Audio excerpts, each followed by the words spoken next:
Yeah, I got it. All right, perfect. So you ready to move on to the next problem? Yeah. Cool. All right, so number 2. Now, can you explain to me what a constant of proportionality is, just off the top of your head?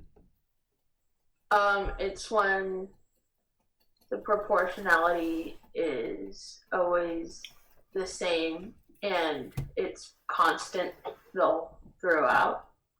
Yeah, that's true. So in this equation right here, right, we have y equals 3/8 x. So our x value, or our input into this equation right here, is always going to be multiplied by 3/8, right? Doesn't matter if we input a 1, a 2, a 5, a 7. It's always going to be multiplied by this number right here.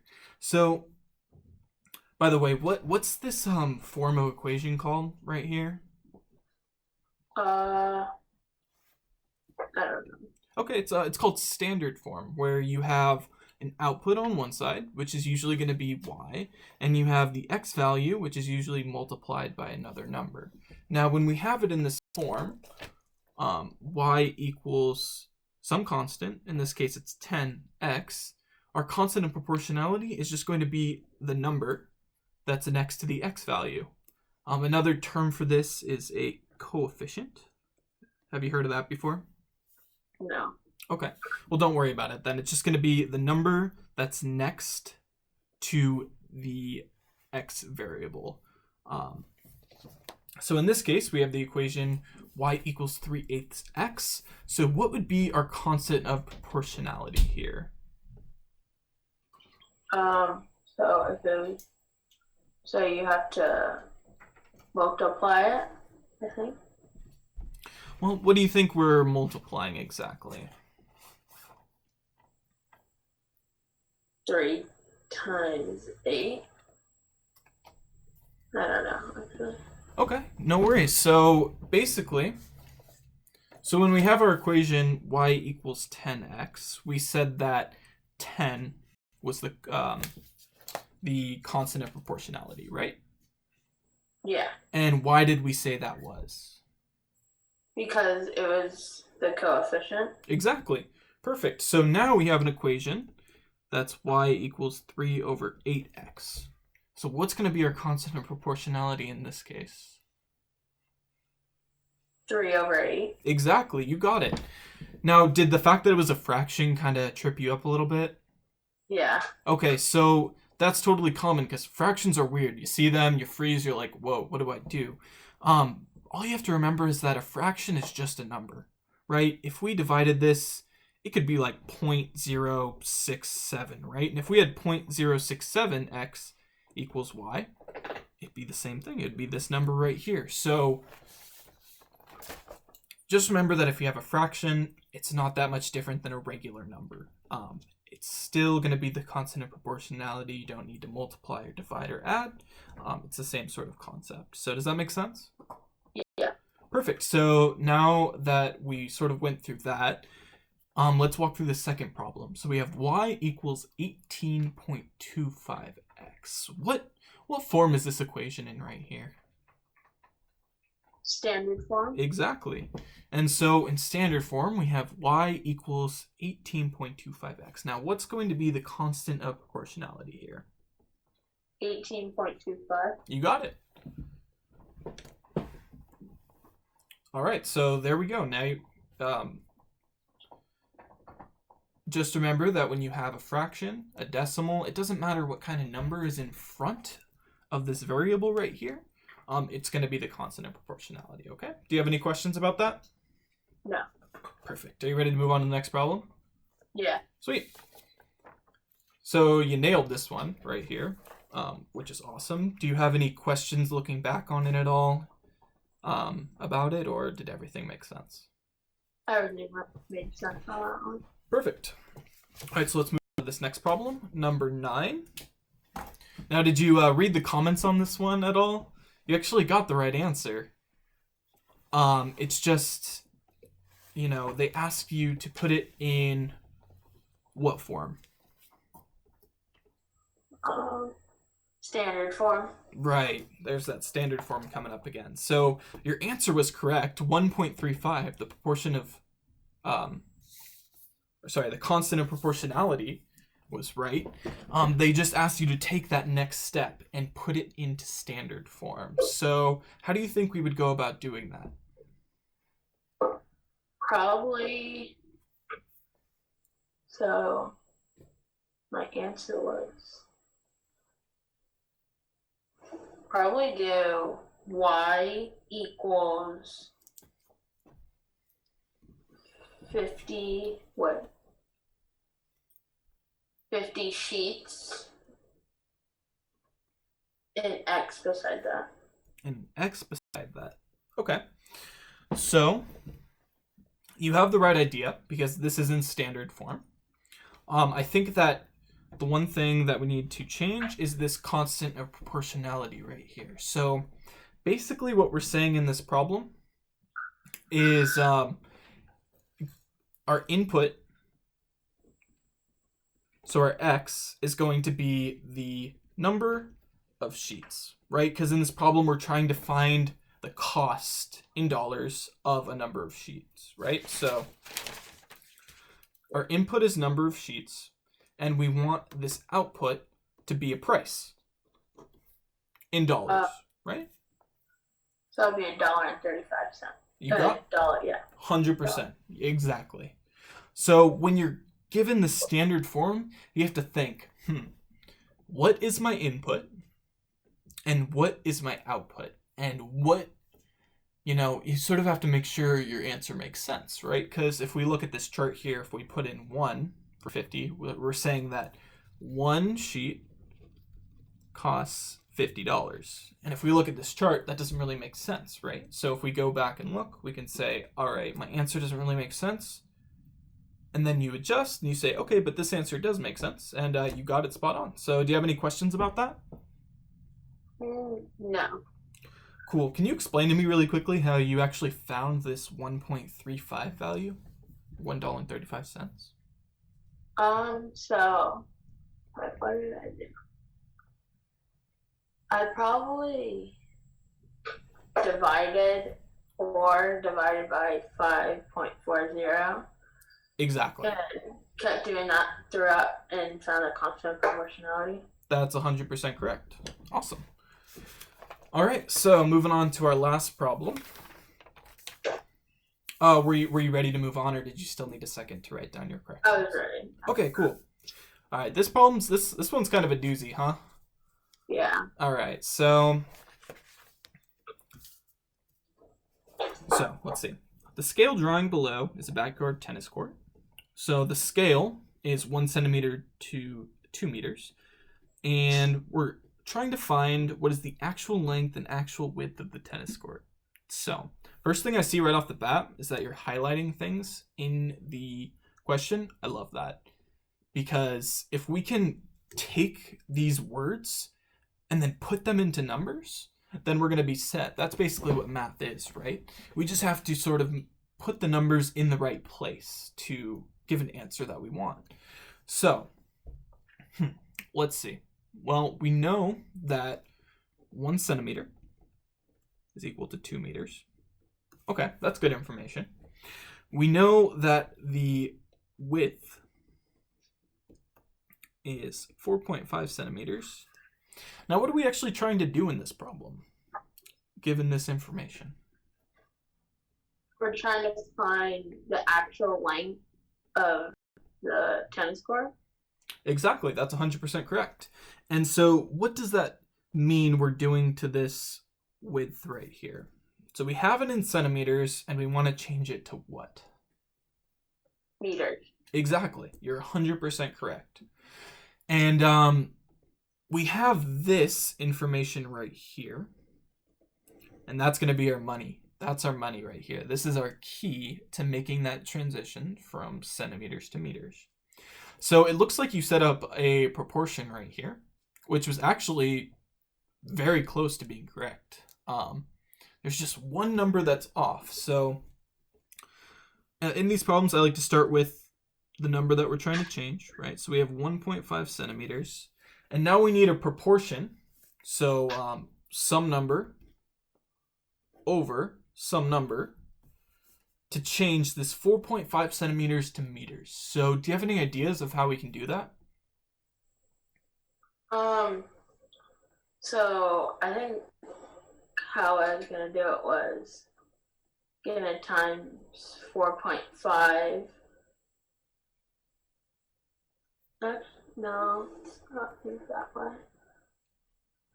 4.5 maybe times. No. How many? 1 centimeter equals 2 meters. So if it was 4.5 centimeters, you would have to do 4 times 2. I actually don't really know. Okay.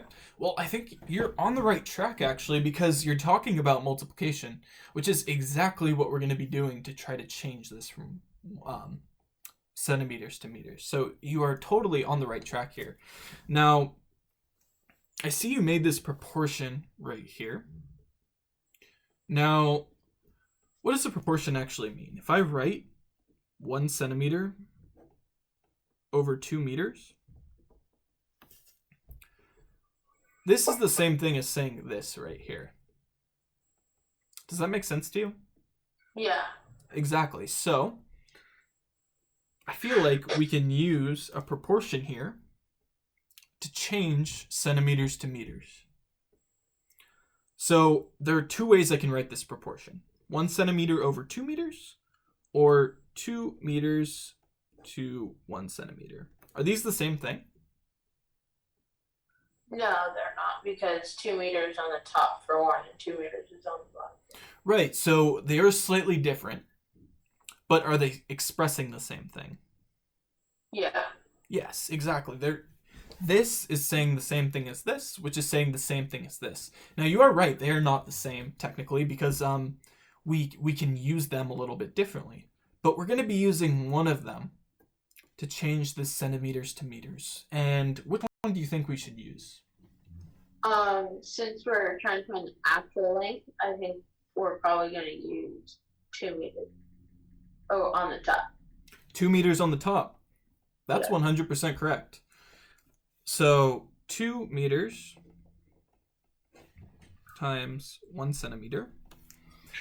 Now, why did you want to set it up this way to get the right answer? Because this is right, but why is this correct?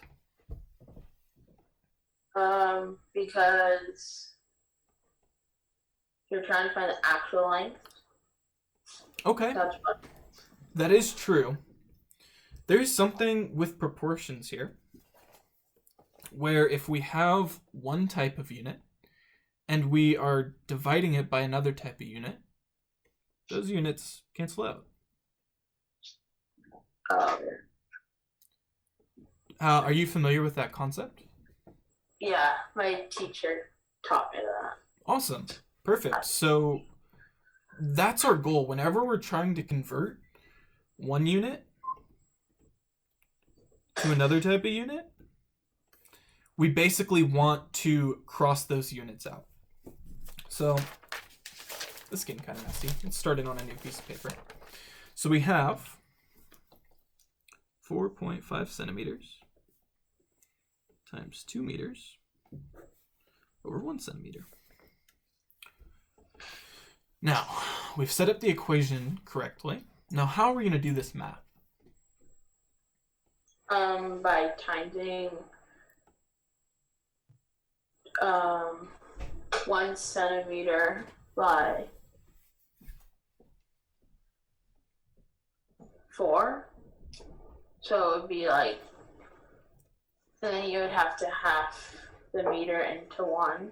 So I think it would be, no, I actually don't.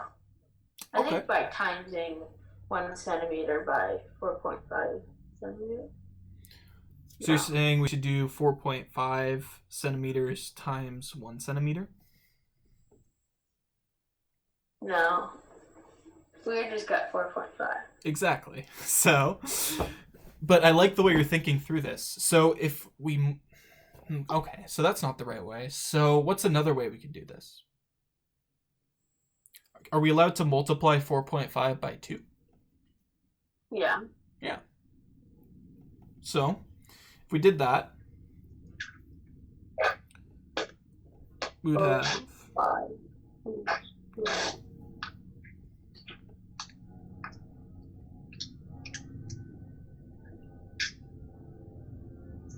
4.5 times 2 is 9. is 9. Exactly. And now we sort of have this intermediate state where we have 9 centimeters.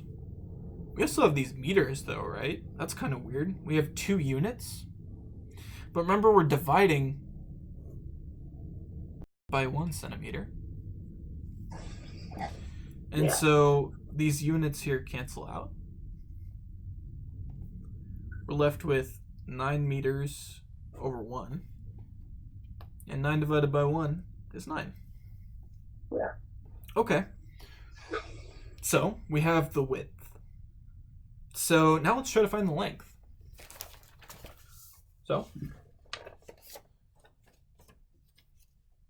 what's our first step to find the length? So we're trying to find the actual length, so set up the problem by doing the 2 meters over 1 centimeter. Okay. 2 meters over 1 centimeter. And what are we doing with that proportion? We're gonna times it. Mm-hmm. What are we going to times it by? The length. That's 100% correct. And the length in this case is, looks like 10 centimeters, right? Yeah. Okay. Why did you pick this proportion instead of this proportion right here? Because we're trying to find the actual length. Right. And so what happens to this centimeters when we multiply by this proportion? What happens to this? Find the actual length, right? Yeah, so this centimeters is going to cancel out. Yeah. And so what's our answer here? 20. And what's our unit? 20 meters. 20 meters. Perfect. You got it, my friend. Does that make sense to you, or do you have any questions? That makes sense. Cool. Because, yeah. Awesome. All right, let's do a little hypothetical right here. So, let's say I have a swimming pool. And my swimming pool's pretty small because I can't afford a big one. And I'm going to say the width is 2 centimeters. And I'm going to say the length is 8 centimeters. Pretty small pool, huh? Yeah. Now, let's say that the scale is 2 centimeters to 4 meters. And let's say I need to find the actual length in meters of this pool. Yeah. Okay. So, what's the width? How can we start to find the width of that pool? So we're trying to find the actual, so I would do 4 over 2. And then the width is 2, so I would put 2 beside that. And what are we doing here? What's our operation? Are we adding, subtracting, multiplying, dividing? Multiply. Multiplying, exactly. I don't want to interrupt you guys. So the session is over, but today, can we just finish this test and do tomorrow's session today, since you can just finish it probably in the next 25 minutes? Oh, we're done with the test. We're just doing a sample problem. Oh. Yeah. Yeah. Do you want to do 50 minutes today, and then we'll do our other session on Thursday for 25 minutes? Or do you want to stop and then do your next session tomorrow? Do the next session tomorrow because I have something to do right now. Okay. So go ahead and finish, and then we will do that. I thought you were still doing it, but you got everything done for your test, right? Yeah. Okay, perfect. All right. So you set up this problem perfectly, by the way. Let's just do this final multiplication and we'll be done. Okay. So what's going to come out on the other side of this equation here? The actual length. Mm-hmm. And how are we going to actually do that multiplication? How are we going to find that number? So we're gonna do 4 times 2 and cancel out both the centimeters. Mm-hmm. And 4 times 2 equals 8, and it would be 8 meters is the width. Okay. So we managed to cancel out these centimeters. This is very close to the actual answer. Now, what about this 2 down here? Did we do anything with that? We would put 8 under the 2 We would put because we need just do that. like that? Okay. Yeah. That's really close. It's flipped, and I'll tell you why. So without any of the units, let's take this fraction 2 times 4 over 2. How would you multiply this fraction? I'll multiply it by simplifying 4 over 2. Okay. And then do whatever times. Something like this, right? Yeah. Perfect.